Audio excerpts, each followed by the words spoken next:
जी madam, क्या कहेंगे आज जो प्रेस वार्ता आयोजित हुई है उसके बारे में? देखिए, कल जो करनाल बस्ताड़ा टोल पे हुआ है किसानों के साथ, मैं उससे बेहद आहत हूँ।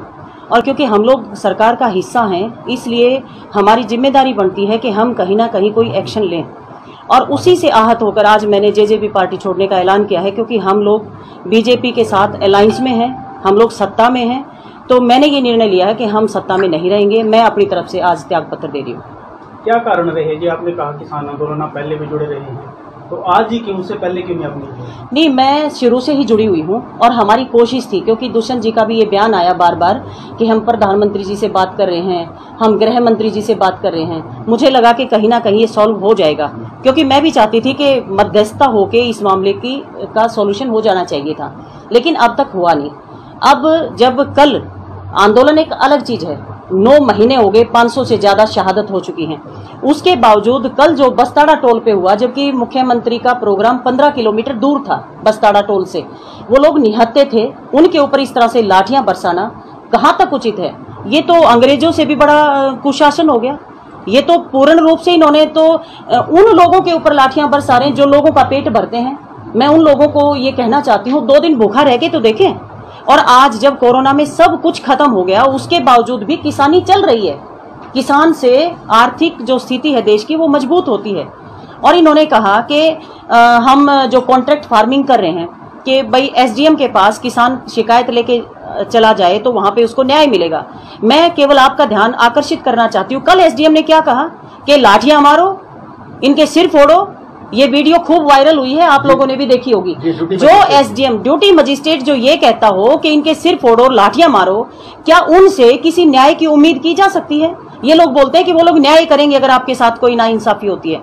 तो मैं तो बेहद आहत हूं, इसलिए मैंने ये निर्णय लिया है कि आज जेजेपी पार्टी से मैं पूर्ण रूप से अपने आप को अलग कर रही हूँ। तो किसानों पे जो लाठीचार्ज हो उसको देखते हुए आप पार्टी रिजाइन कर? एग्जैक्टली, किसानों के ऊपर जो लाठियां बरसाई गई हैं, मैं उससे ही आहत हूँ और इसीलिए मैं आज त्यागपत्र दे रही हूँ। इस बारे में आपकी कोई जसपा के वरिष्ठ नेताओं से बातचीत? त्यागपत्र के विषय में मेरी कोई बातचीत नहीं हुई, क्योंकि मैं कल जब मैंने वीडियो देखी,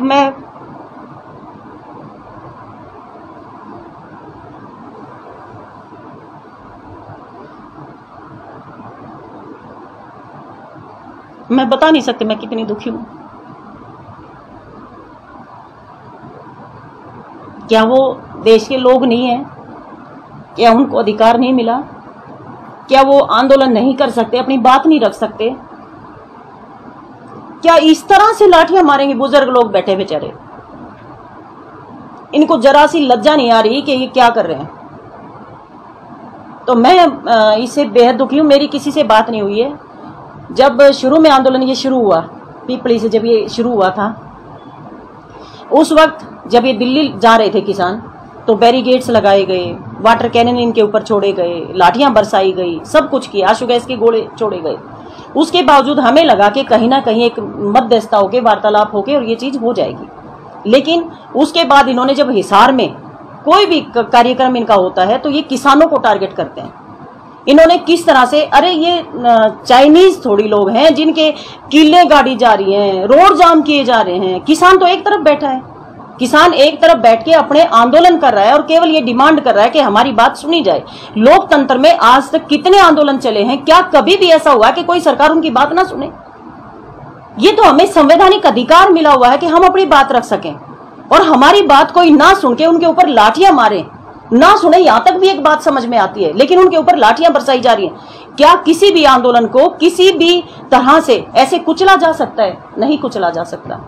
और मैं बेहद दुखी हूं। मैंने बहुत इंतजार किया, अदरवाइज मेरे को इस्तीफा देना होता तो पहले दिन जब यहां से कुरुक्षेत्र से जब किसान चले थे, मैं उसी दिन दे देती।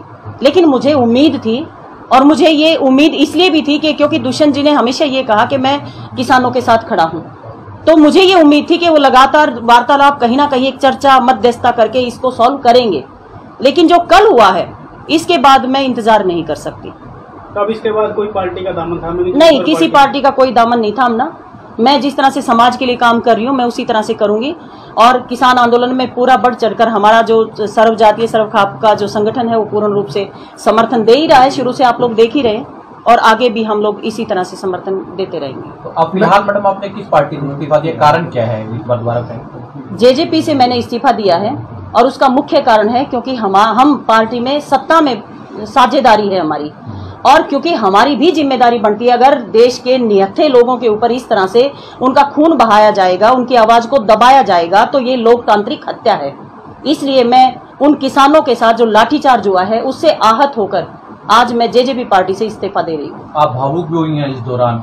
देखिए, ये बुजुर्ग लोग जिनके ऊपर लाठियां बरसी, आपने खून देखा होगा, खून इतना महत्वपूर्ण है कि हम ब्लड डोनेट करते हैं ताकि किसी को खून काम आ जाए, लेकिन जिनके शरीर में खून है उनको हम लाठियां मार के उनका खून निकाल रहे हैं। ये कहाँ का लोकतंत्र है? अभी थोड़ी देर बाद आप रवाना हो रही है किसानों को मिलने के लिए? बिल्कुल, हम किसानों से लगातार मैं मिल ही रही हूँ, लेकिन अभी भी मैं किसानों के साथ जाऊंगी और मिलूंगी। बेहद दुख की बात है और मैं बेहद आहत हूँ। जिस तरह मैडम अभी आपने कहा कि आपने इस्तीफा दिया, तो अधिकारी जो बड़े अधिकारी हैं पार्टी में, उनसे अगर दोबारा आपसे बात होती है, क्या आप दोबारा ज्वाइन करने के लिए अपने फैसले से पीछे हट सकते हैं? देखिए, मुझे बहुत उम्मीद थी दुष्यंत जी से, और मुझे था कि किसानों के लिए काम करेंगे, लोगों के लिए बात। उन्होंने हमेशा ये कहा कि मैं किसानों के साथ खड़ा हूँ, और उन्होंने मध्यस्थता करने की कोशिश भी की।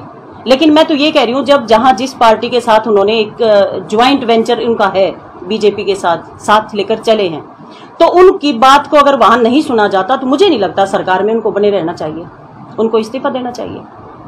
और इसी से आहत होकर मैं इस्तीफा दे रही हूँ।